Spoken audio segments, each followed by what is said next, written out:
Optimal minimalism. At this altitude, I can run flat out for a half mile before my hands start shaking. Can I answer your personal question? Now would seem an appropriate time. What if I did the opposite? I'm a cybernetic organism, living tissue over a metal endoskeleton.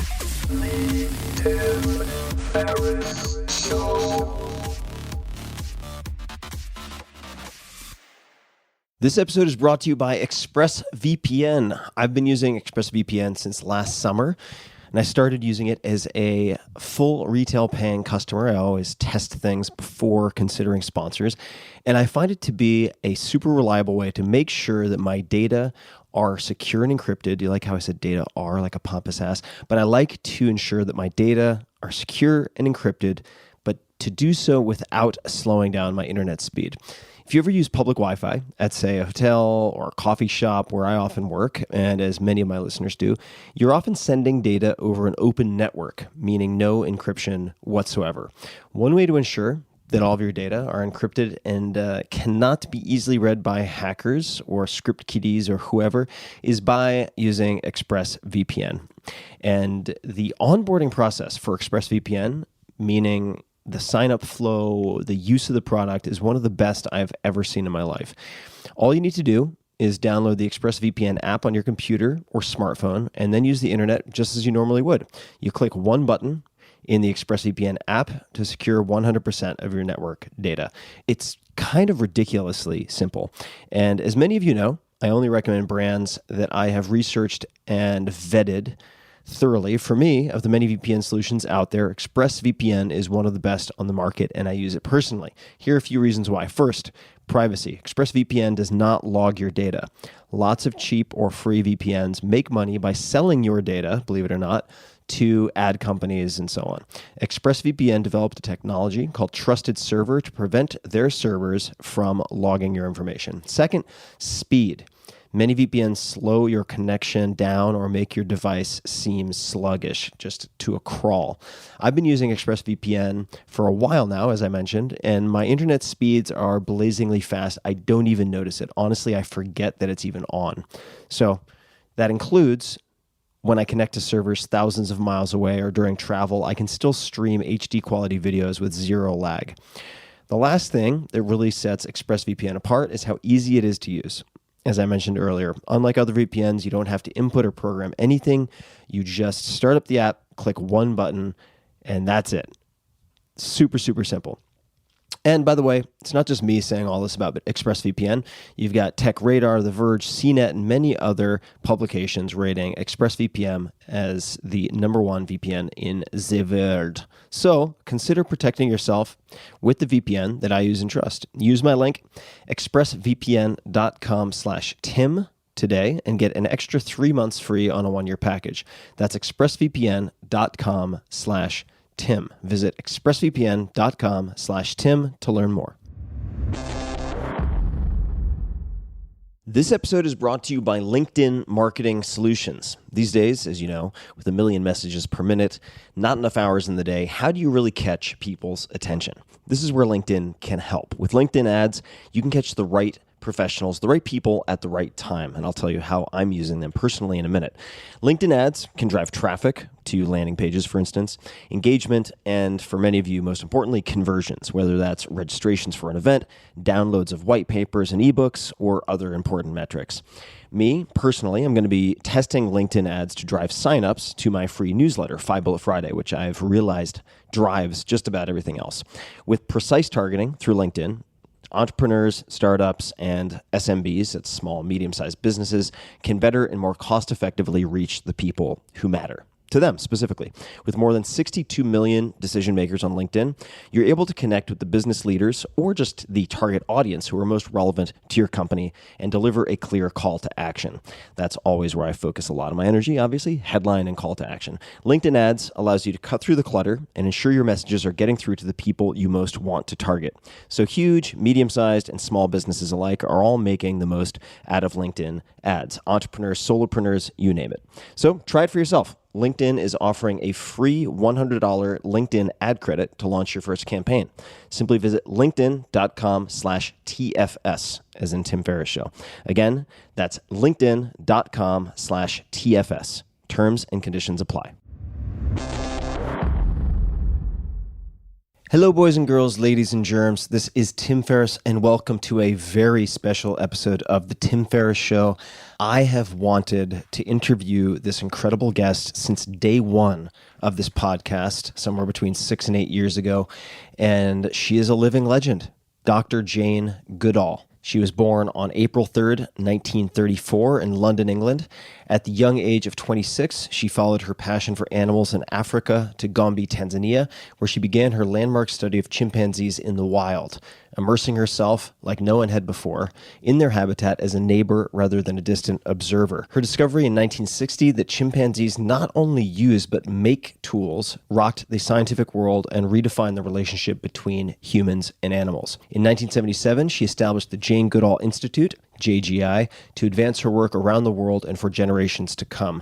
JGI continues the field research at Gombe and builds on Dr. Goodall's innovative approach to conservation, which recognizes the central role that people play in the well-being of animals and the environment.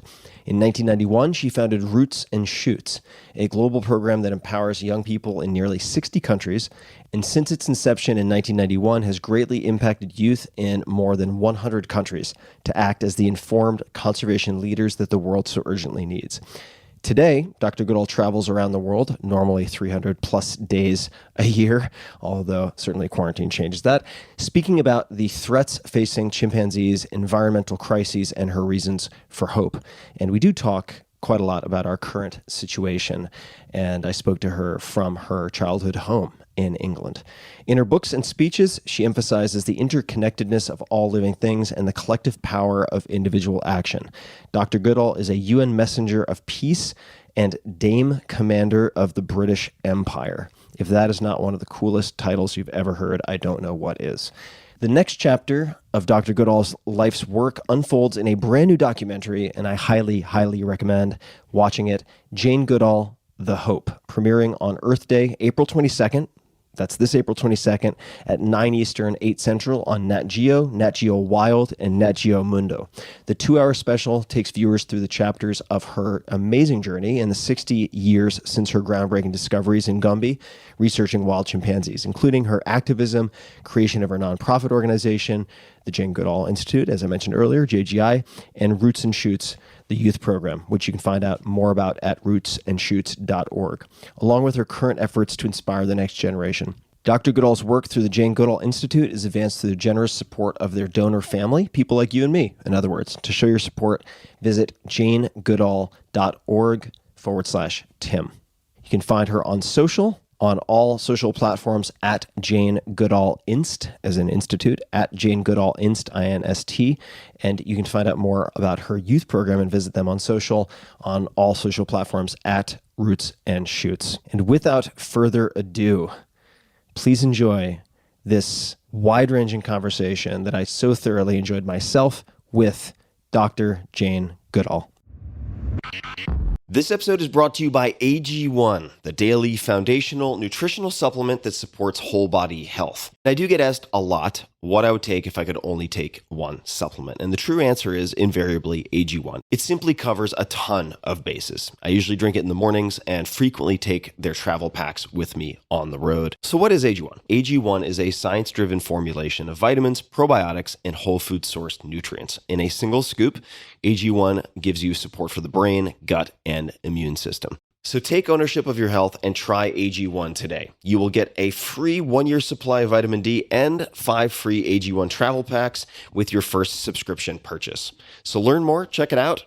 Go to drinkag1.com/Tim.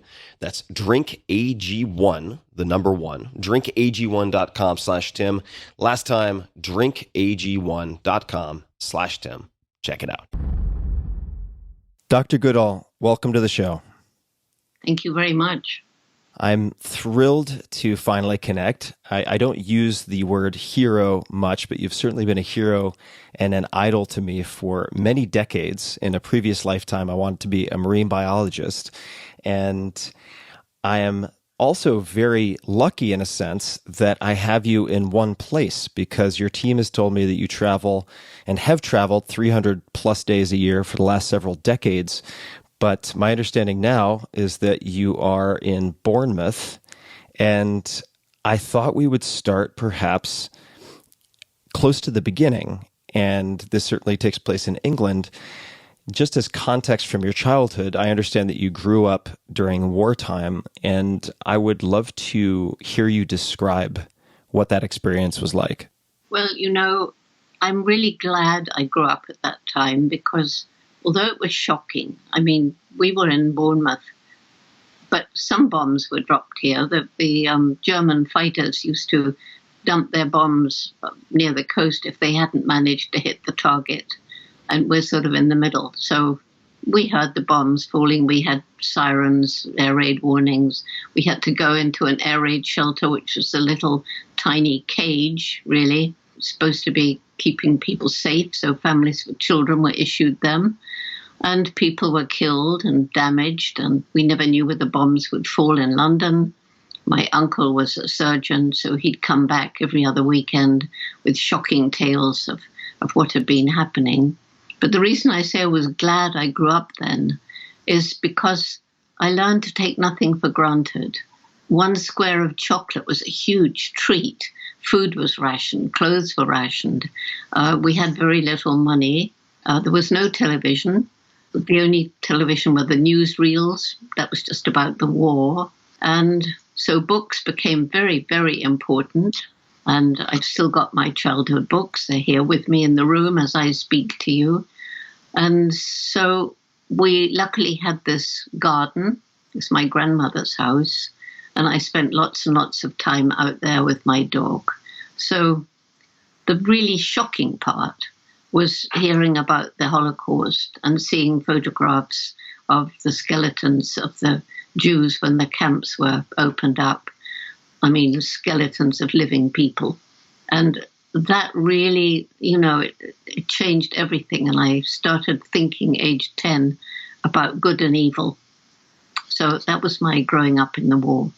As you were growing up, I read a number of stories that seemed to, in a sense, foreshadow much of what would come later. But I read stories of your mother finding you observing earthworms in your bed. I read of stories of you hiding and waiting for more than 4 hours to see a hen laying an egg, and the police almost being called because you were missing. Is that comfort with patience and, on some level, isolation, something that you developed yourself? Is that something you've observed in other family members?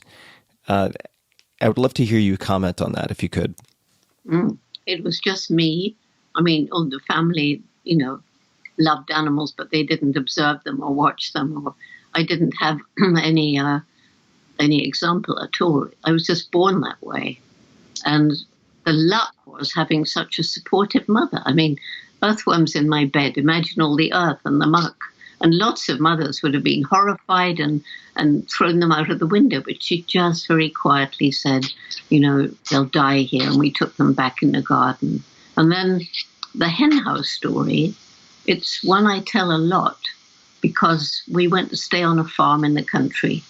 And I was given the job of collecting hen's eggs. And it was a proper farm. There were no animals cooped up in tiny prison-like quarters and animal concentration camps. They were free roaming in the field and the hens in the farmyard. But they laid their eggs in these little hen houses. And apparently I began asking everybody, but where does the egg come out? Nobody told us. Distinctly remember seeing this hen go into a hen house, and I crawled after her. And with squawks of fear, she flew out. I can still feel her wings hitting my face. And I must have thought in that little 4.5-year-old brain, well, no hen will lay an egg here. It's a dangerous place. So I waited. That was the time. I waited and waited in this empty hen house. But I was rewarded. The hen came in, and I didn't know the family had been worried. I was rushing towards the house, and there was Mum. You can imagine how worried she was, having nearly called the police. But instead of, how dare you go off, don't you dare do that again, which would have killed the magic, she sat down to hear this amazing story. And the reason I love it there's the making of a little scientist. Curiosity, asking questions, not getting the right answer, deciding to find out for yourself, making a mistake, not giving up, and learning patience. A different kind of mother might have crushed that early scientific curiosity, and I might not have done what I've done. It seemed to really cultivate your not just ability, but perseverance with observation. And in watching footage of you, and we'll certainly get to Africa and other experiences in your biography, that you have or appear to have many sensitivities. And I could be off base with that, but I want to ask you a bit more about your mother, because in reading a New York Times profile from, I suppose, about a year ago, there was one paragraph that caught my eye, and it was related to your childhood during wartime and related to your father's brother, Rex, who had joined the Air Force and was killed. And the sentence that caught my eye was, one day we were in Bournemouth in the evening, and suddenly your mother, screamed Rex and started sobbing hysterically, and it was the very moment he was shot down over Egypt. So just for clarity, is that to say that she somehow intuited that he had been shot down before receiving news? Oh, absolutely. I mean, no, we didn't know for quite some time. And there were other occasions, like we were walking on the beach, and normally we had to go up to our little guest house the quickest way, but on this occasion, Mum decided to take the long way, which she never did because she had a weak heart. But she took us the long way, and I still remember looking up at the blue, blue sky and seeing an aeroplane quite high and seeing two black things that looked like cigars coming out on each side. And Mum threw me and my sister to the ground. I can still hear the terrible explosion. And one of those bombs fell right on the path where we would surely have been if we'd gone the short way, the normal way. Have you experienced any of that, for lack of a better word, intuition in your own life, in the field or elsewhere? Or is that something that was unique to your mother? It was pretty unique to her, but, I experienced very vividly the presence of my second husband after he died, and it ties in with what other people have seen and felt. So in other words, we're going into a sort of different realm here. But, I don't know what people believe, and I'm not quite sure what it all means myself. But people have been asking me, what's your next big adventure? And I always say dying, because, when we die, there's either nothing, which is fine, or there's something. And if there's something, what an adventure to find out. You have had more adventures than most, and I suppose this is a good time for those who certainly recognize your name. I think almost everyone will recognize your name, and they'll know that you're considered to be one of the world's foremost experts on chimpanzees. But beyond that, I think many people don't know about the early chapters. And I'd like to segue to that because it opens up a number of doors that we can explore. Let's flash back, if we could, to March 1957. And I believe your passport is missing. Can you explain what has happened? Well, we'd done a last-minute shopping.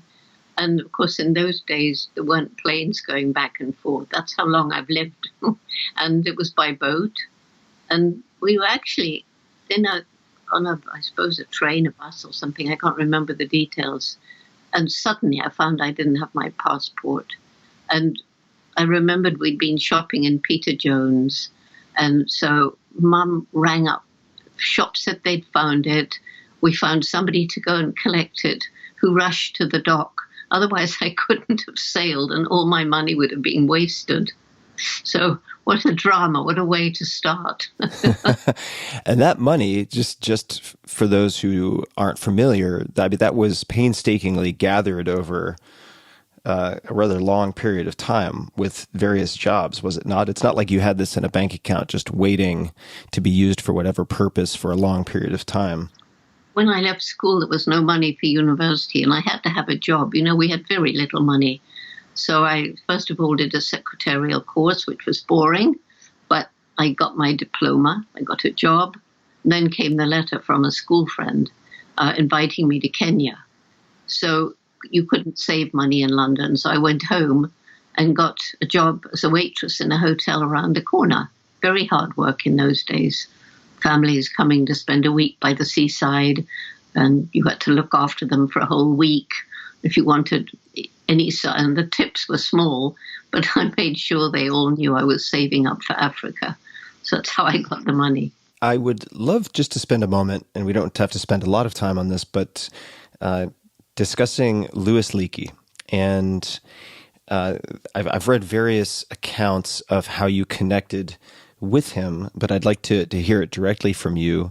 And perhaps you could describe what it was that he saw in you. But that initial contact is, and how that came to be is of great interest to me. So if you could speak to that, I would appreciate it.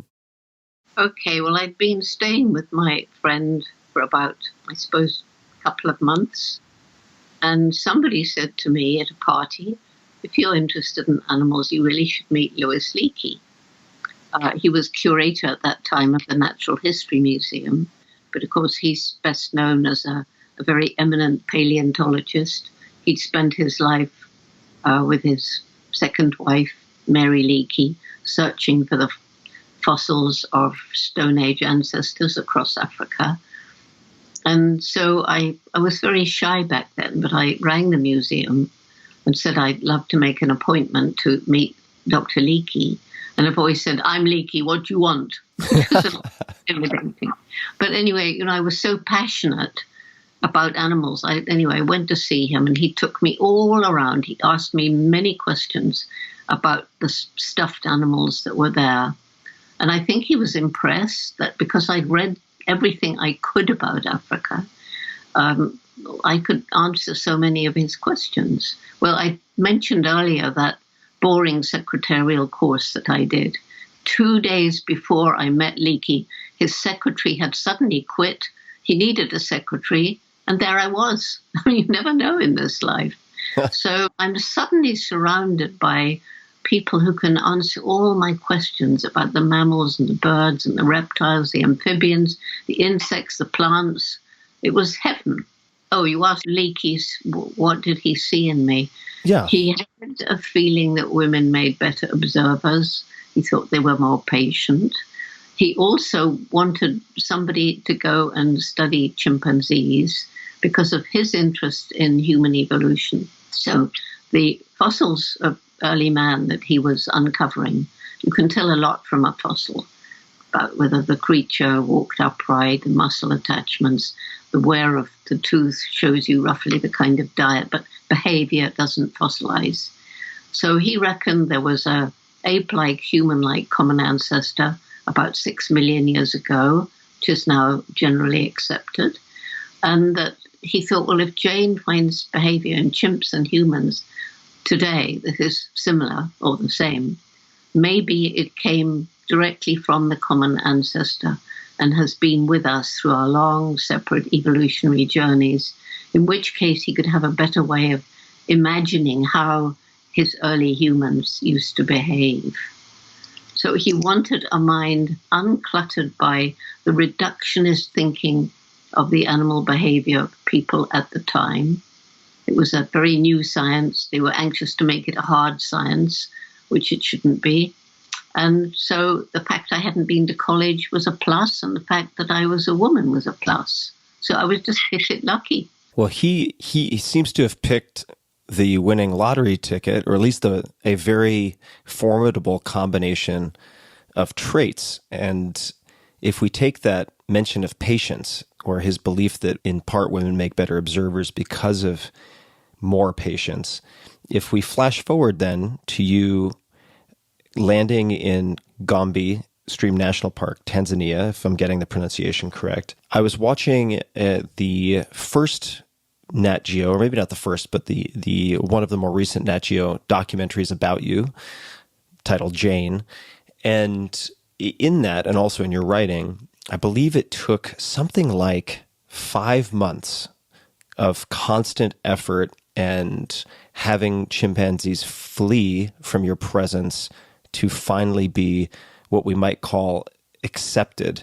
And I have two questions related to that. The first is, what do you think made the difference? Why did they go from fleeing to accepting?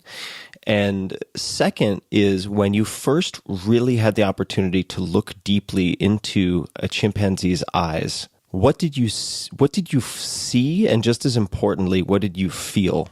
All right. Well, the acceptance in the movie, it sort of looked as though they suddenly accepted me, and it wasn't like that. It was very gradual, and it was partly thanks to this one male who began to lose his fear much ahead of the others. And I called him David Greybeard because he had a lovely white beard. And because he began to let me get closer and closer, I think if I came to a group in the forest and he was with that group, because they separate into, separate small groups and sometimes alone. But if he was there, then the others were ready to run, but he was sitting calmly. And I suppose that made them feel, well, she can't be so dangerous after all. So gradually I could get closer. And the first time I came close to a group that didn't run away, I think was one of the proudest moments of my life. I'd made it just in time before the 6 months money ran out. And so the fact that I'd seen David Greybeard use and make tools to fish for termites, thought to be something only humans were capable of, that's what brought the Geographic in right at the beginning, 6 months after the study began, and they agreed to go on funding it. Was David Greybeard the first chimpanzee that you were able to get close enough to sort of connect eye to eye with? Yes, definitely. What did you see and feel when you had that opportunity? Well, I saw that I was looking into the eyes of a thinking, feeling being. And it was not so surprising as you might think, because I'd always felt that animals were thinking, feeling beings. But with the chimpanzee, they're so like us, behaviorally and biologically, that it's not like looking at another human. It's different, and I can't explain how it's different. But it was a very magical moment because he looked back. That was the thing. He didn't run. He just sat there and looked back at me. I would love to ask questions about what we might learn and what perhaps you've learned about human nature, or even questions that have been raised in your interactions and observations of chimpanzees. And you mentioned it briefly, but it's hard to overstate just how incredible and shocking and world-shattering for many people it was that you observed chimpanzees not just using tools, but constructing tools for, in this case, consuming termites. I mean, it made news around the world. You had many other observations. I believe also that the belief that chimpanzees were purely vegetarians, also you observed not to be the case with their consumption of other primates. Exactly. And you noted, and I know this was a real, in some eyes, a faux pas at the time, real personalities, and you might have been accused of anthropomorphism and all of these things, but you observed different personalities in different chimpanzees. And I thought perhaps we could just start with a story, and that is the story of Old Man and Mark Cusano, if I'm getting the pronunciation right. And then I have questions about a few other chimpanzees you personally had quite a bit of interaction with. Okay, well, Mark Cusano and Old Man. This was on an island in Lion Country Safari in Florida. And Old Man had been in a medical research lab. He'd been captured from the wild. His mother was shot.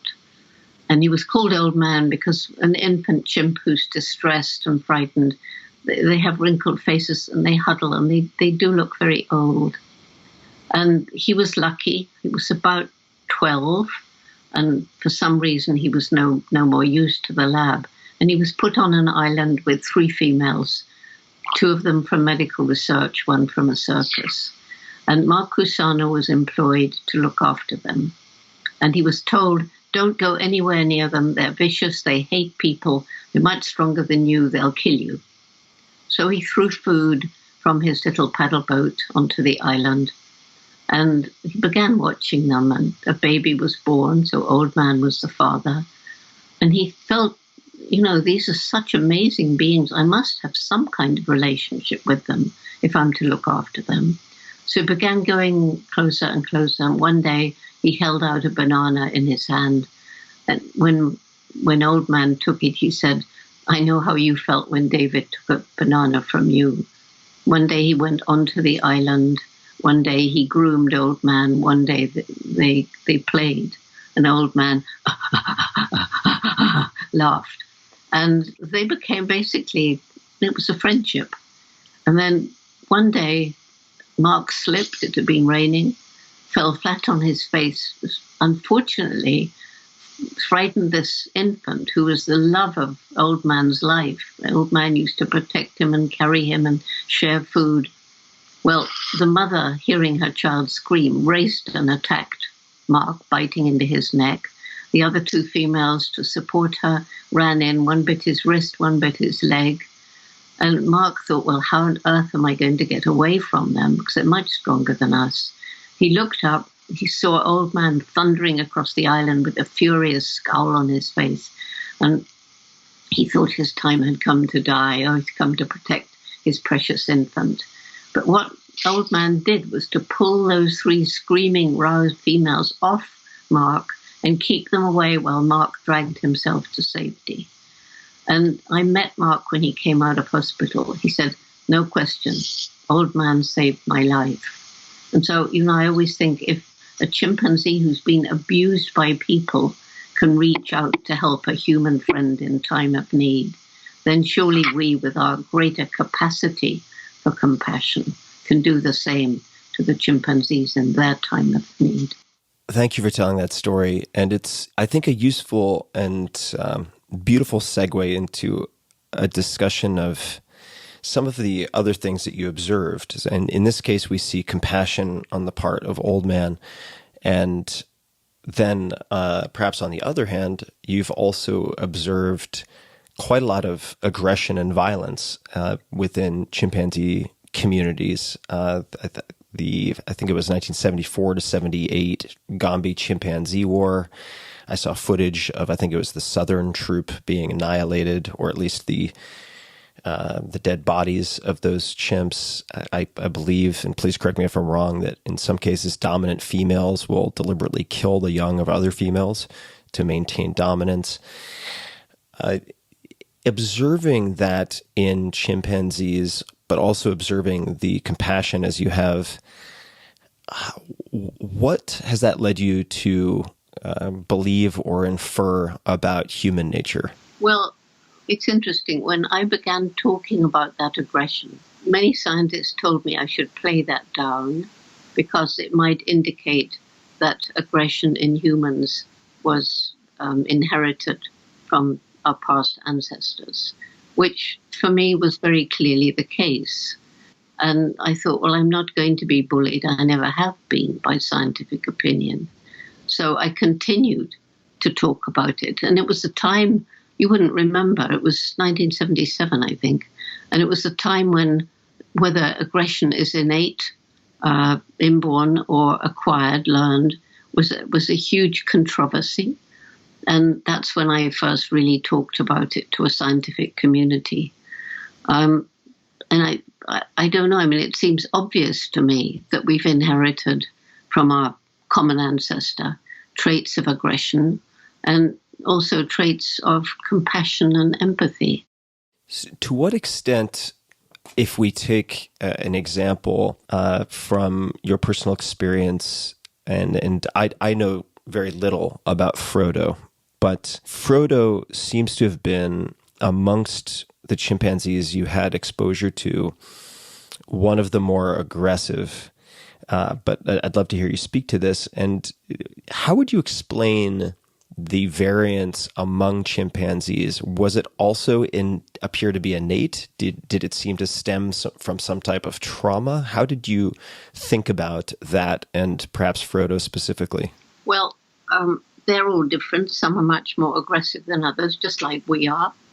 And Frodo was spoilt. He was a spoilt brat. His mother was the highest ranking female at the time, Fifi. He had one older brother who always came to his defense, as did Fifi. And so he always got his own way.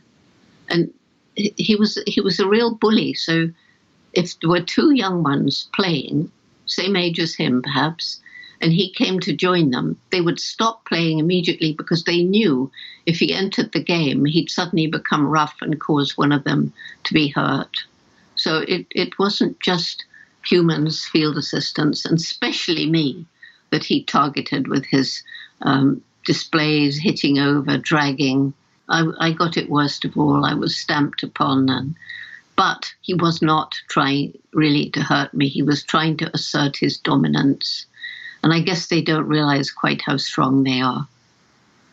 I mean, if he wanted to kill me, I wouldn't be speaking to you now, that's for sure. Is the assertion of dominance, and I don't know how much of this is conscious, and I don't know how one would even know, but is that a conscious or potentially conscious political maneuver to get better access to resources and so on? Or is it really just a conditioned behavior based on, as you said, being spoiled, and that just being some type of primitive drive that they have and perhaps even we have? No, because Frodo's brother before him became the top-ranking male, and Freud had a very different character. He was reflective. He became dominant not through aggression, but through being smart. Some of the males get to the top by sheer aggression, by bullying, by swaggering about, waving their arms. They remind me so much of some human politicians. It's not true.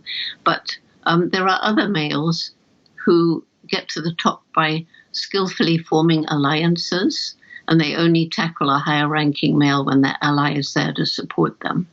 And then there are some who just persist. They persist in charging towards groups of superior males who are grooming each other, startling them so that they run away. And in the end, this was Goblin. In the end, I think the other males thought, well, he's just going to go on doing this. All right, let's just let him get to the top. We don't care anymore. That's how it seemed. And he reigned for 10 years. And he was small, and he wasn't very aggressive at all. You are, I think for many people, a messenger of hope. And I personally swing quite often, more often than I would like, between having faith in humankind, human nature, and feeling as though we are perhaps hard-coded or through DNA destined to at times revert to our lesser selves, lowest selves, most aggressive, selfish selves. How have you formed your own thinking, or I should say, what is your thinking about human nature and where it has led us, and how that relates to perhaps poor decisions and good decisions that we've made that have landed us where we are? Certainly, you're in your childhood home, spending more time in England now than you have in decades. I'm also in lockdown. But how, after your many decades of observation of not just chimpanzees but humans, where do you currently stand on thinking about human nature?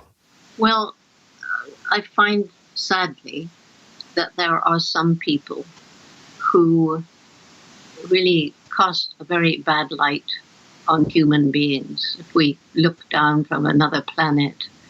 And that's, I mean, as I told you earlier, I was so shocked about the Holocaust, and that's what made me think about human evil. And the way we differ from the chimps is that chimps can be aggressive and chimps can kill, but it's something that's roused in them. It's a strong emotion, and they just display an attack. But human beings can sit and think and plan deliberate torture, mental and physical, in cold blood. And that, I think, is where we differ. And it changes from aggression to evil. And it's a dichotomy. I mean, some people are saintly and patient and do good, and other people are the opposite. And unfortunately today, we have many presidents and prime ministers who seem to be more concerned for their own advancement, their own careers, their own power, their own acquisition of wealth, than for the good of the people who elected them. So we're both, and it's going to be a race, isn't it, as to which side will win. And if the greedy materialism of the capitalist, materialistic world wins, then we're doomed. And this is why I spend so much of my time trying to grow our program for young people, because I would say almost none of the young people who've been through this program, which began in 91 and is now in 6 countries and is kindergarten through university, and I don't know of more than 2 who've strayed from the path of having good values, respect for nature, respect for each other. So I want to grow more and more of these young people, because they're the future, and we've been stealing their future for decades. And this is the Roots and Shoots youth program that you're referring to? Yes. rootsandshoots.org. I'll also put that in the show notes for everyone, of course. Let's talk a little bit more about that. And as it relates to youth program, the cultivation of minds that are inclined to bend towards the light instead of the darkness, or towards good instead of evil. I know those are very strong words, but let's use them for now. If we're looking at the current situation as it relates to SARS-CoV-2 and COVID-19 and so on, could you speak to what got us into this fix? And I mean, I'm thinking, of course, of the wildlife trade, its effects on human health and so on. It doesn't need to be specific to that, but how we got here, how we contributed to it, and then also if you're teaching youth, how you would educate them so that they don't make the same mistakes. Okay, well, you sort of asked 3 questions there. I did. It's a bit of a sloppy question. Sorry about that. Let's start with the COVID-19, because that's on everybody's minds right now. And the shocking thing is, it's been predicted by science for decades, just like climate change has been predicted. And I only wish that somehow there'd been lockdown about climate change, the way that there's been lockdown over this spread of this virus, because we have known for all this time that because we are destroying the environment of some of these animals, they're having to spend more time in contact with each other because they've got less habitat, and also more time in contact with humans. And sometimes that involves crop raiding, but there's also people penetrating deeper and hunting. And then, of course, selling the meat in the African markets, bush meat, and then selling meat across Asia in these terrible, what they're known as wet markets. And also selling animals for medication, for pets, all of this bringing us in close contact. So the theory seems to be that there's a virus in a wild animal, and because of this closer contact between animals, it jumps into another animal, and that's when, in these very bad conditions, including factory farms, by the way, the virus can then jump into a human if there is a similar kind of virus with which this new one can bind, and that leads to a new form, which, as is the case with COVID-19, can be rather devastating. But just think if we treated climate change like this all those years ago when we were warned about it, we might not be in the state we're in now. So basically what I'm saying is our leaders have not listened to science.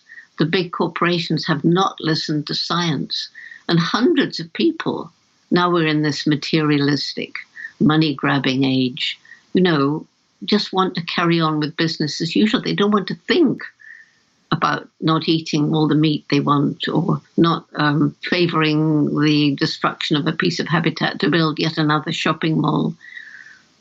So, that's what this virus is teaching us. And will we learn from it? We didn't seem to learn from SARS. The markets for live animals were banned for a while, but then it started up again. China is now talking about making it permanent, but they're still allowing wild animals, to be sold for medicine. So that's a tremendous loophole. Luckily, people in China want to close that loophole too. And if you have a classroom, and as you do now with social media, I mean, you are arguably reaching more people now virtually than you might in travel speaking to live audiences. But let's just say you had a classroom of 10,000 children or adolescents, youth, who were hanging on your every word. What are these sort of principles or truths that you would infuse in your lessons to them that could possibly help avoid some of these problems that we've created, or types of thinking? What would the curriculum look like? Well, first of all, let me just say that Roots and Shoots, which began in 1991 with 12 high school students in Dar es Salaam in Tanzania, we decided at a meeting, because they were worried about, poaching in the parks and illegal dynamite fishing and street children and cruel treatment of animals in the market. I mean, they were concerned about all kinds of different things.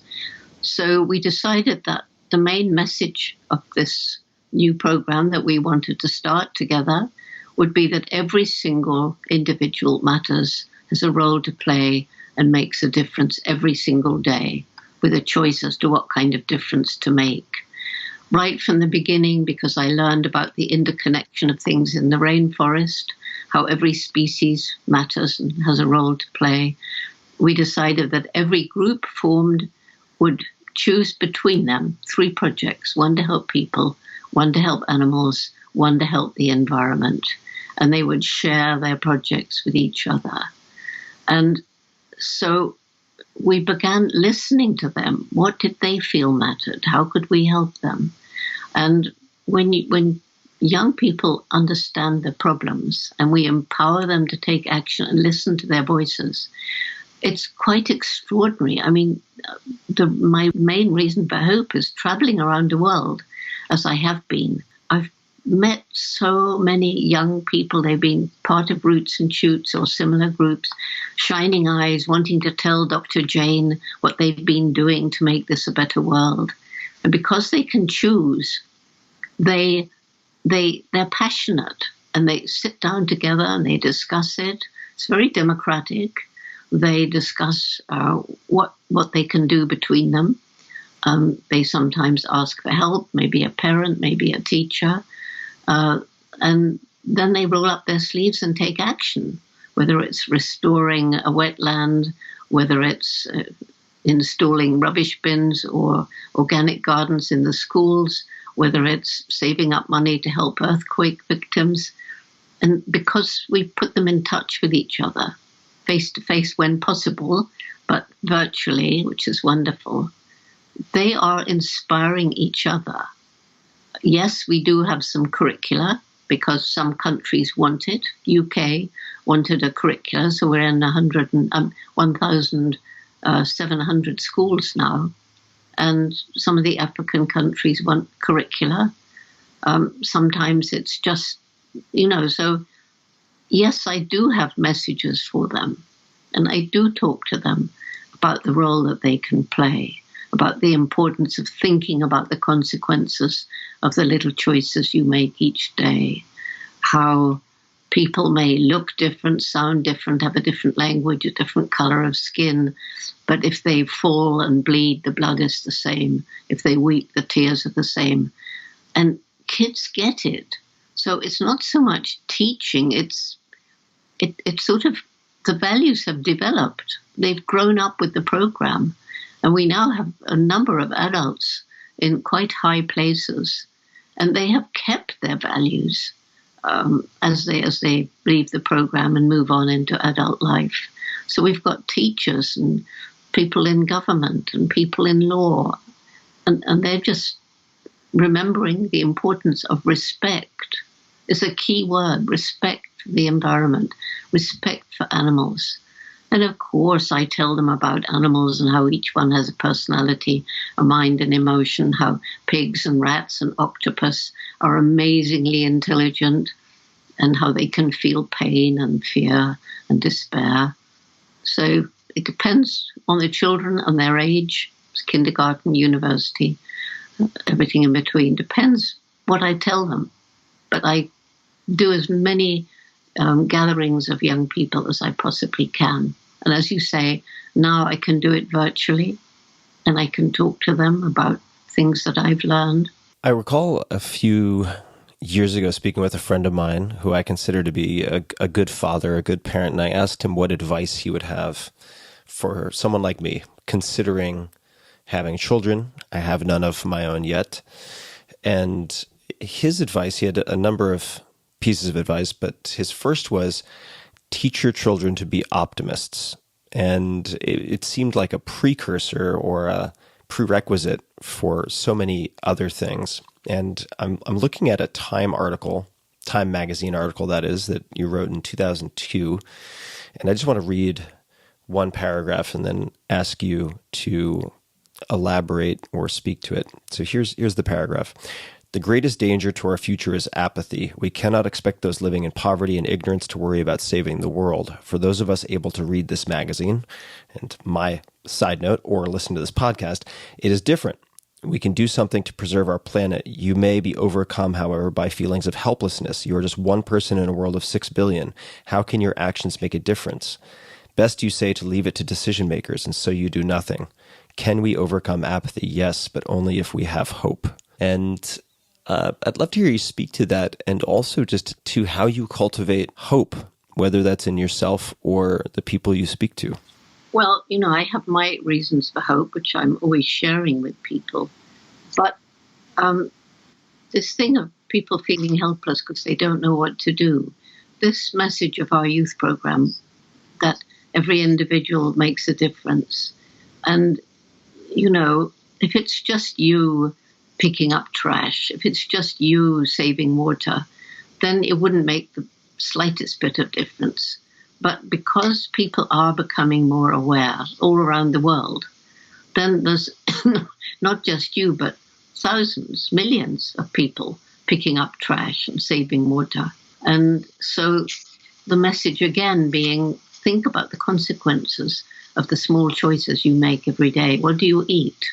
Where did it come from? Did it harm the environment? Was it cruel to animals like the intensive farming? Is it cheap because of child slave labor somewhere? Make ethical choices. And because millions of people are making ethical choices, we're moving in the right direction. And all of our young people, they're influencing their parents and their grandparents. And I know that because the parents tell me. So, my reasons for hope, number one is the youth, as I've said, because they're just so inspiring. And secondly, to start by saying it's very bizarre that what makes us more different from chimps and other animals is this explosive development of our intellect. I mean, look at what's happening now with just social media. It's one example. You and I talking, we're far apart. We're reaching millions of people. I mean, it's quite amazing, isn't it, when you think about it? We've sent rockets to Mars and all that sort of thing. So how odd that this most intellectual creature is destroying its only home. So there seems to be this disconnect between the clever brain and the human heart, which is love and compassion. And, we're thinking about how does this help me now? instead of how does it affect future generations. So now we're beginning to use our brains, or scientists are, to come up with more and more sophisticated technology that will help us lead better, live in more harmony with the natural world. If governments would sponsor clean, green energy rather than their succumbing to their ties with the oil and gas industry, we could be more or less off the grid in many countries today. China and India are moving in that direction rapidly, and UAE as well. But each one of us can use our brains to think about the environmental footprint we make each day. And then there's the resilience of nature. I tell people stories about areas that were totally destroyed, rivers, lakes. Lake Erie was so polluted that it caught fire. It was so polluted. And now there's fish swimming in it because people cared. Animals on the brink of extinction have been given another chance. We just have to save the habitats. We have to change the mindset of those companies that want to destroy a forest to make money out of the wood, or destroy forest to get minerals out of the ground to make more money. But then we've got to solve poverty, because as you quoted earlier, if you're really poor, what can you do except cut the last tree down because you're desperate to grow food to feed your family, eat the cheapest junk food because you've got to do it to live. So we have to solve poverty and the unsustainable lifestyle of the rest of us. But my last reason for hope is this indomitable human spirit, the people who tackle what seems impossible and won't give up. And they may die as a result of their conviction, but in the end they succeed. I would love to speak about the power of storytelling. We've been discussing for at least a few minutes, or at least made mention of, intellect and technology, two powerful and very interrelated facets of our human experience. In watching the trailer for perhaps the next chapter of your life's work that will be shown and the story told in Jane Goodall, The Hope, which is going to premiere on Earth Day, April 22nd on Nat Geo, and I'll include Nat Geo Wild and Nat Geo Mundo. I'll include all of those details in the show notes, and also will have already mentioned them in the introduction. But there was a quote in that trailer about changing minds. And the quote is this: if you want somebody to change their mind, it's no good arguing. You've got to reach the heart. And I wanted to, this might seem like a strange segue, I'd love to ask the question of Mr. McGregor and how he came to his end. Could you speak to who Mr. McGregor was and ultimately how he died? Mr. McGregor was an old male when I first got to Gombe, slightly bald on the top of his head, a bit cantankerous. And he was just really very, very special. And he had a special relationship with a young female. I don't know if she was related to him, but he was old and she was young. He used to protect her. And then probably the darkest days, even worse than the war, was when the chimps were affected with a polio epidemic. And it was a terrible time. First one would come back dragging a paralyzed limb. One male learned to walk upright because one arm got totally paralyzed. But Mr. McGregor was paralyzed in both legs. And he dragged himself up to the feeding station. And I think the most awful part was that the other chimpanzees shunned him, a fear of strangeness, which of course is very adaptive if it's an infectious disease. But I can never forget, there was a group of the other males grooming in a tree, and with enormous effort, Gregor dragged himself from branch to branch with just the strength of his arms. And they took one look and climbed down. And the look on his face, like, oh, all this effort. What have I done wrong? Why are they going away? And very slowly he went down to the ground again. And in the end, we had to shoot him because, well, we didn't have any other way of euthanizing him. We could have kept him alive, feeding him bananas. But if you'd seen the sadness on his face, there was no way that was a life for a chimpanzee. It would have been cruel. So it made a deep, deep impression on me, Mr. McGregor. And when I saw it in the movie, I brought it all back. It was a terrible time. What did you take from that experience, whether Mr. McGregor and that entire experience or the polio itself affecting the chimpanzees around you? What did you take from that experience or learn from that experience? Well, and they definitely caught it from human beings. Fortunately, none of us at all. But there was an epidemic in the nearby town. And for some odd reason, the doctor said it wasn't polio. I don't know what he thought it was. So there was no medication, there was no vaccination. And the first lame chimps were seen way down south near that place. And I presume that it spread from them up to our community, because there was nobody in our staff or anybody who got polio. What did I take away from it? The fact that, I think human beings have tended to treat people who behave strangely with fear and shun them. And that's led to a lot of suffering. Like people with cerebral palsy, people used to shut them away, not realizing that inside all those strange movements and sometimes strange sounds, inside is a perfectly normal brain, but that brain can't express itself. And so Mr. McGregor had what we think was his younger brother, and Humphrey was the only one who never left. He wouldn't go near Gregor, but he stayed nearby in the trees, even when all the rest of the group went far away, feeding on some fruit. Humphrey stayed. And after we euthanized Gregor, we did it when no chimps were around, including Humphrey. For at least the next month, Humphrey came and sat in trees near where Mr. McGregor had been.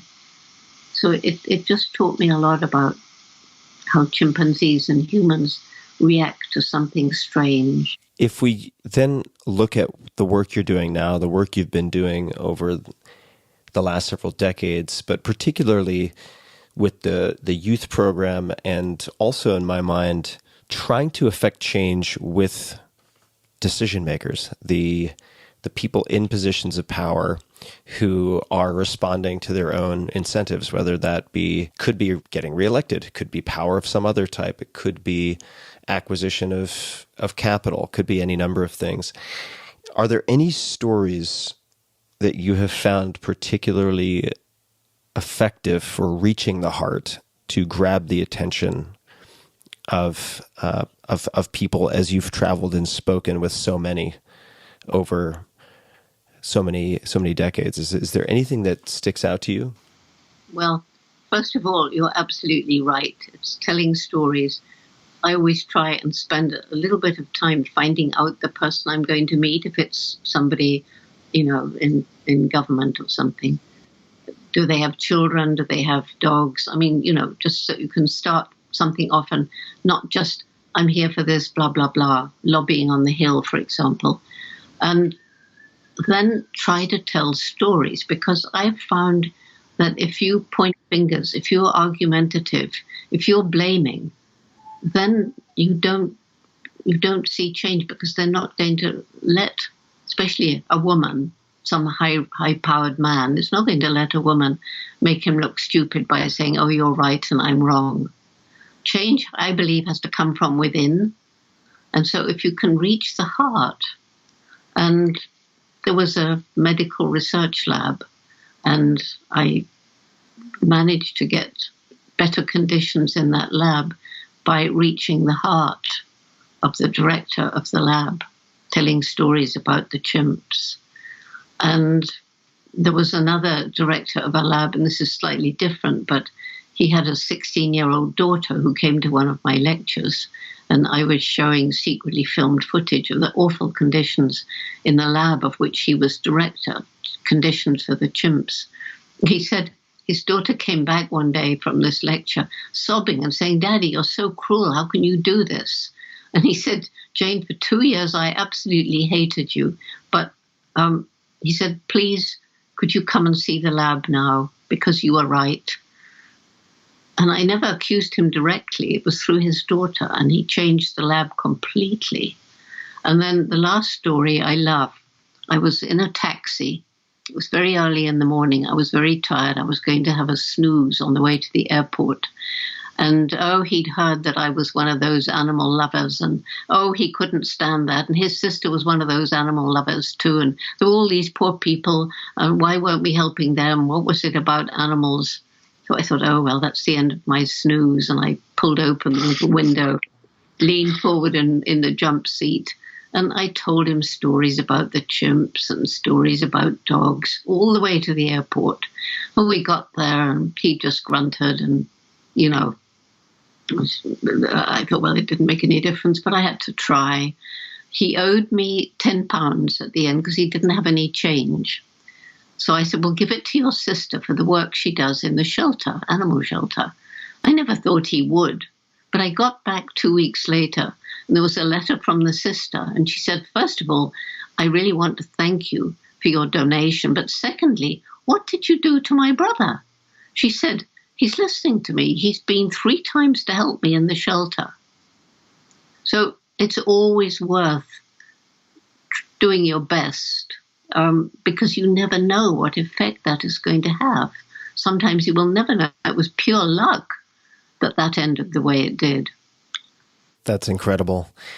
And if we dig into that just a little bit more, whether it's that first director of the lab or the cab driver, you mentioned telling stories about the chimps, but there are many different ways to tell stories, and there are many stories that could be told.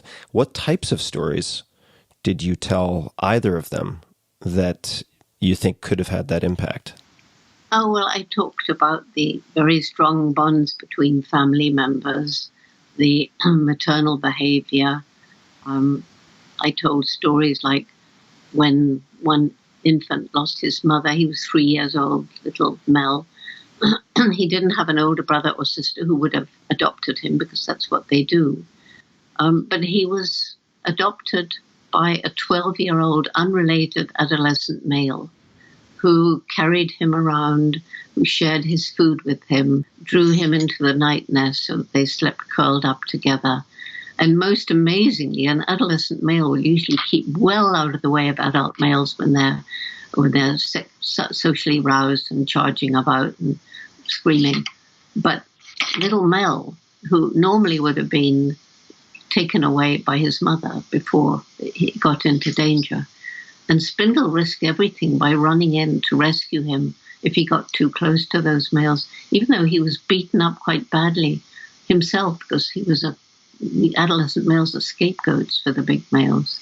And he saved Mel's life without any question. So that's the kind of story that I tell them. You also seem to be, aside from an expert storyteller, very good at using imagery or symbols, and sometimes stories themselves are symbols, but could you describe Mr. H? Who is Mr. H? Mr. H was given to me 28 years ago by a man called Gary Horn, which is why he's Mr. H. Gary went blind when he was 21, decided to become a magician. Everybody said, but Gary, you can't be a magician if you're blind. He does shows for children. I've watched him 3 or 4 times now. And of course, he sets his props up ahead of time. The children don't know he's blind. And at the end, he'll tell them. And he'll say, something might go wrong in your life. You can't tell. If it does, don't give up. There's always a way forward. And he does scuba diving, cross-country skiing, skydiving. But I think most amazing, he's taught himself to paint. And when he gave me Mr. H, he thought he was giving me a stuffed chimp. But Mr. H has a tail. And I made him hold the tail. He said, never mind, take him with you. And I'm with you in spirit. So he's one of those examples of the indomitable human spirit, doing skydiving when you're blind, teaching yourself to paint. And there's a picture in this. He's done a little book called Blind Artist, which you can only get on Amazon. And there's a portrait of Mr. H. He's never seen him. He's only felt him. And it's unbelievable. And Mr. H, if I'm not mistaken, has been many places with you. Is he? I don't know if you still have Mr. H, but Indeed, I have. I definitely have Mr. H. He's in this room with me. If I forget to take him to a lecture, there's sure to be a child who bursts into tears and said, "I wanted to touch Mr. H," because I tell them the inspiration rubs off. And but I have other symbols. I have one of the long, I think I'm trying to measure with my hands, over 2 foot feather from the wing of a California condor. I've got all the proper permits for it. And they were down to 12 birds. And now there's very many of them flying the skies. And so I have that as a symbol of the fact we can save animals from extinction. I've got a piece of the Berlin Wall. There was a time after the war when we thought that Berlin Wall was up forever between East and West Germany. But it came down. Walls do come down, despite what one of our country's presidents thinks about walls. And so I carry these little symbols with me. I've got a piece of limestone from the quarry where Nelson Mandela labored for 21 years. I think it was 21 years in a limestone quarry before he attained his freedom and moved his country out of the evil regime of apartheid. Do you still have Jubilee? And could you explain who Jubilee is? Jubilee, so many people think that because my father gave me a very large stuffed chimpanzee when I was 1.5, that is why I chose to study chimpanzees. It couldn't be further from the truth. But I did love Jubilee. And Jubilee I had when I was 1.5, and I'm 86 now, so you can imagine he's nearly bald now, and he's actually sitting in the National Geographic exhibition in DC in a specially built bulletproof glass case, because I didn't want him, I thought it's dangerous for him to go away. He's much too precious. But he was hand carried, and he's sitting there, and that exhibition is going to go online. They've made some way of showing it to people, so people will be able to see the real Jubilee in that. In that, it's called Becoming Jane. So Jubilee went with me everywhere when I was a child. I mean, literally everywhere. And when you then had your own child, after your experiences with your mother, my understanding is that you didn't have much of a relationship with your father, but more so with your mother. And then your experiences with the chimpanzee mothers, Flo, for instance. How did you think about mothering or parenting? I imagine a lot of it was sort of very primal drive that was created in you, but what did you decide? Were there any decisions based on what your mother did with you or what you observed in Flo and others that affected your parenting style or mothering style? Yeah, well, I was never a sort of gooey over baby type, really. And of course, when I was pregnant, I thought about mothering, and I was in Africa. I thought about the way Mum raised me. I got Dr. Spock was all the rage then, and actually he has some really sound advice. But I also thought about flow. I had all those three examples, along with, as you say, a sort of instinct, because after the baby was born, of course, I adored him. And in that film, Jane, I'd forgotten what a gorgeous baby he was, actually. But he really was enchanting. Anyway, so what I learned from the chimp mothers is just like us, there are good and bad mothers. And the good chimp mothers are like mine. They support their child. Even if they know they're going to get attacked, they will run to rescue their child from danger.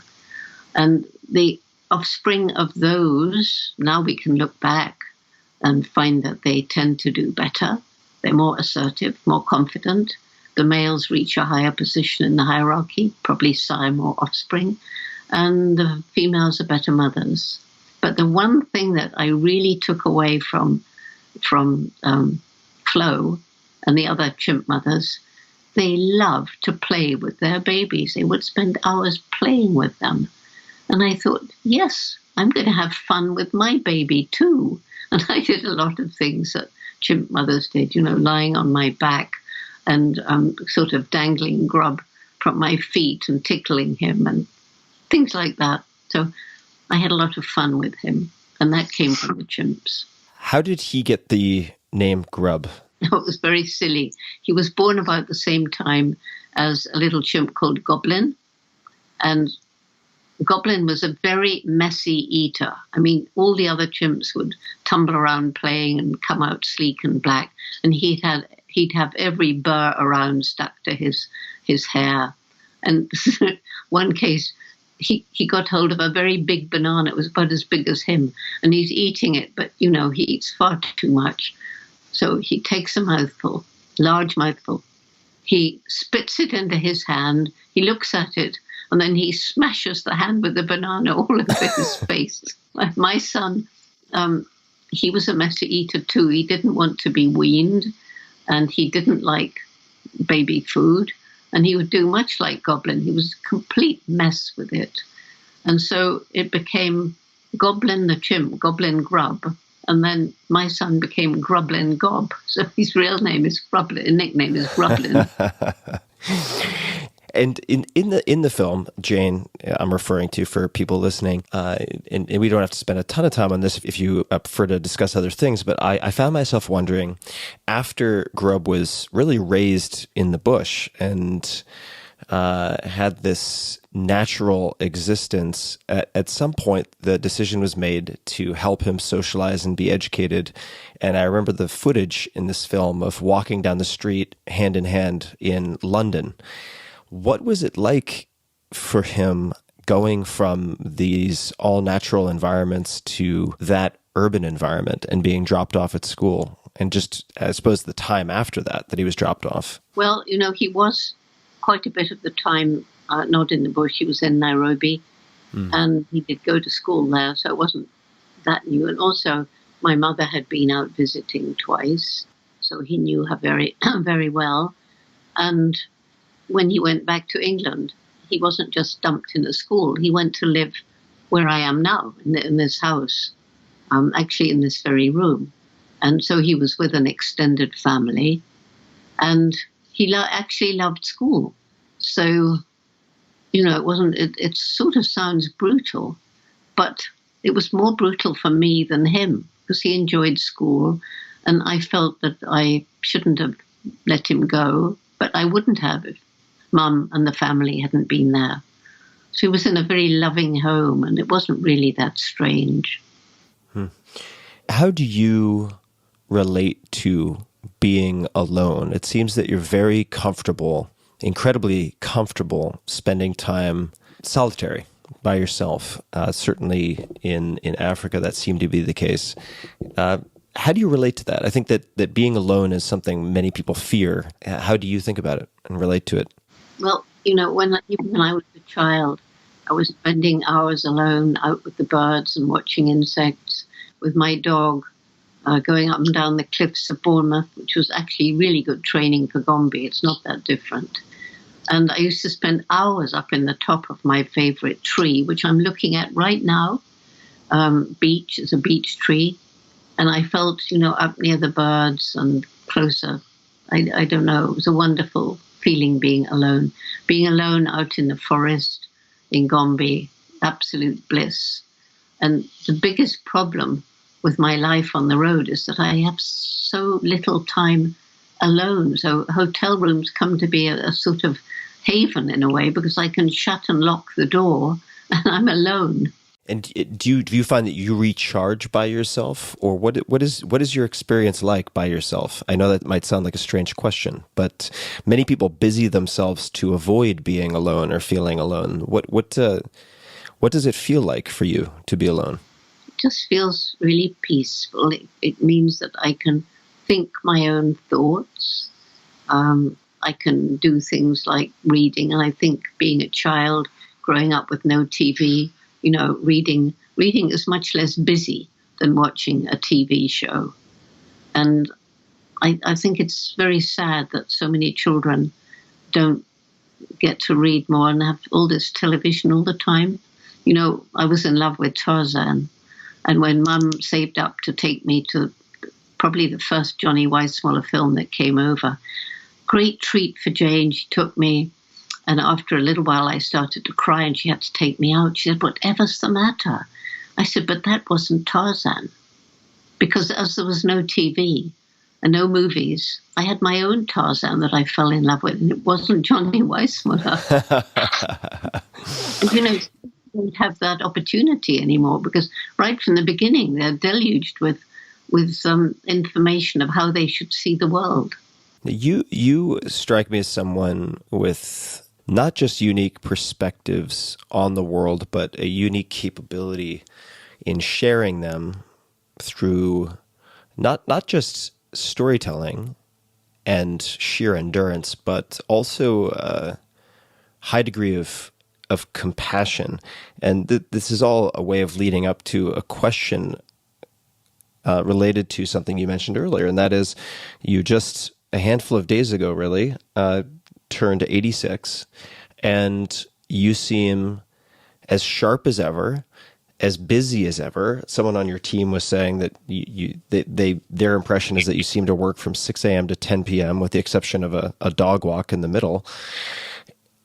To what do you attribute the maintenance or maybe even increase of your mental clarity and sharpness and endurance for such a long period of time? Well, first of all, I've obviously inherited very good genes from my father, actually. That was a major contribution he made to who I am. A lot of the rest of it came from Mum, but he was tough and strong. He could endure, so he was in the war. Anyway, what do I attribute it all to? Well, I don't actually think. People say, do you exercise? Do you meditate? What food, what diet, and on like that? What supplements? And I say, well, I just eat what's around. I don't want to eat very much. I don't care about food. I don't take any supplements. I don't have a special diet, except I'm vegetarian, or when I'm at home now, I'm vegan. And I don't have time to do exercise. Usually it's been just the airports. Walking with the dog now, yes, but he's old, and he's the only dog I've ever met who doesn't like walking. And even when he was younger, he didn't. He's a whippet. He's more like a cat. I mean, this morning, honestly, it was like taking a reluctant snail out for a walk. It's because, if you think about things, and I've always loved writing, I think that's very important. I didn't want to be a scientist. I wanted to be a naturalist, live with animals, and write books about them. And so I've always loved writing. My mother loved writing too. In fact, I have a story somewhere, I can't find it now, but I dictated it to her when I was 5, and it's a charming little story about a giraffe with a neck that was so long he could reach up to the moon. And, so it was always animals, you see. And, so telling stories, thinking about stories. I used to write a lot of poetry. And just, if I'd known when I was younger what going to study chimps would mean, that I'd be having this life and become, thanks to Geographic, really becoming a sort of icon.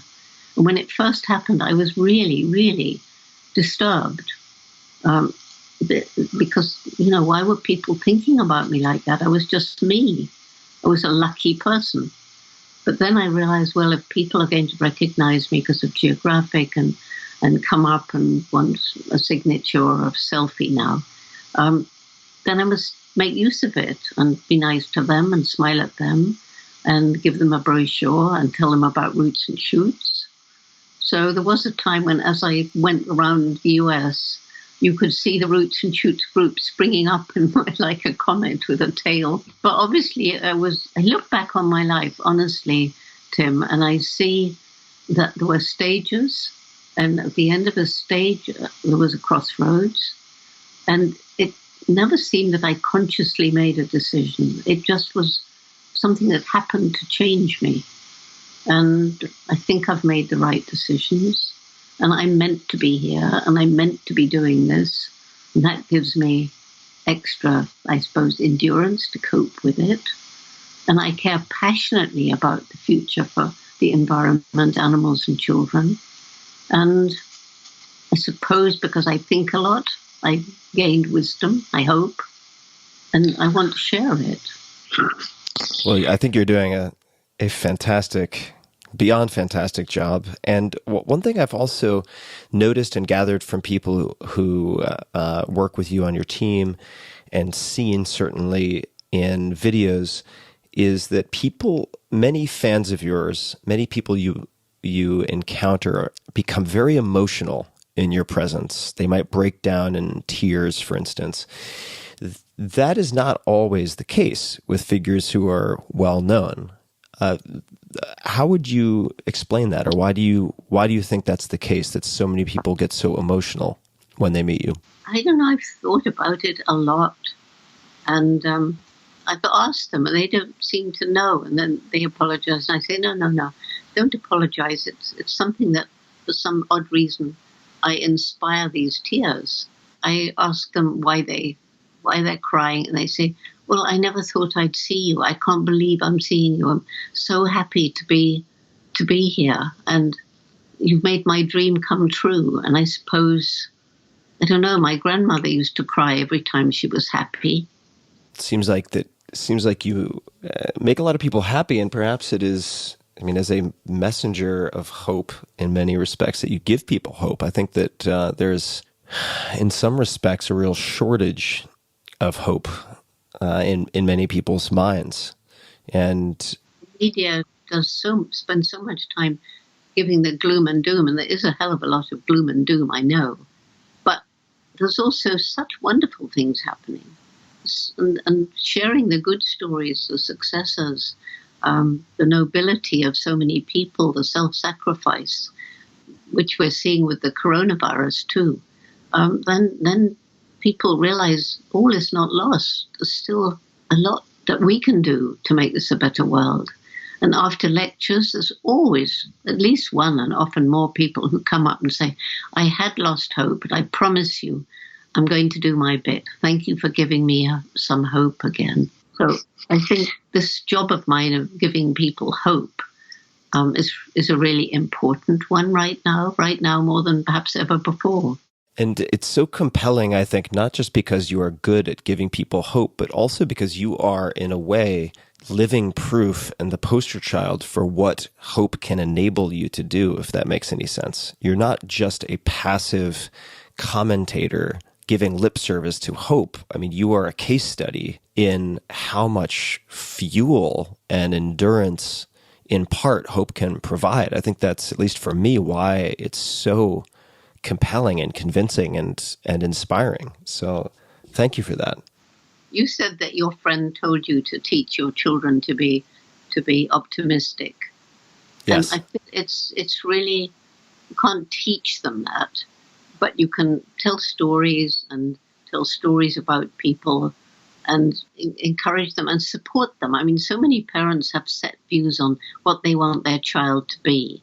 And the lesson I get from my mother is nobody was thinking about going to Africa and living with animals when I wanted to, except a few explorers, who wanted to shoot them and put them in museums. But when everybody laughed at me and said I'd never get there, I was just a girl, it was a war, we didn't have money, Mum said, if you really want something like this, you're going to have to work really, really hard, but take advantage of every opportunity. And if you don't give up, you'll find a way to do that or something else that you really, really want to do. And that story, that wisdom I take and share with young people everywhere, especially in disadvantaged communities. And I wish Mum knew how many people have said, Jane, thank you. You taught me that because you did it, I can do it too. You have so many projects and opportunities ahead of you. Before I perhaps tie this to a close with a description of a few things that you have coming, and then tell people where they can find out more about you and certainly follow along with your continued adventures, I'd be curious to ask, if you had a billboard, metaphorically speaking, that could get a message out to billions of people, it could be a word, a phrase, a question, an image, really anything. What might you put on that billboard? Remember that you make a difference every single day.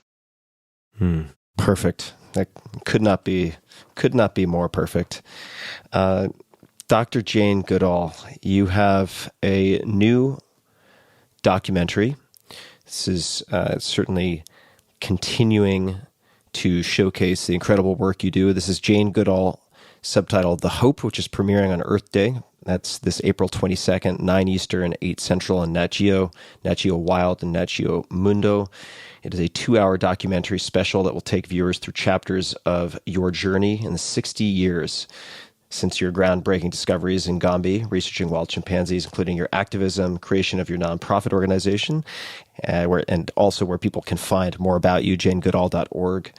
That is the Jane Goodall Institute, JGI, and Roots and Shoots, rootsandshoots.org. That is your youth program, along with your current efforts to inspire the next generation. And I would go a step further and say, not just efforts, but successes. It's tremendously inspiring, not just because of the ethos, but the actual effect that you are having. It's just remarkable. People can find you on social media. You're also doing some very fun things like story time with Dr. Jane, but Instagram, that is at Jane Goodall Inst, like Institute, INST. Twitter, Jane Goodall Inst.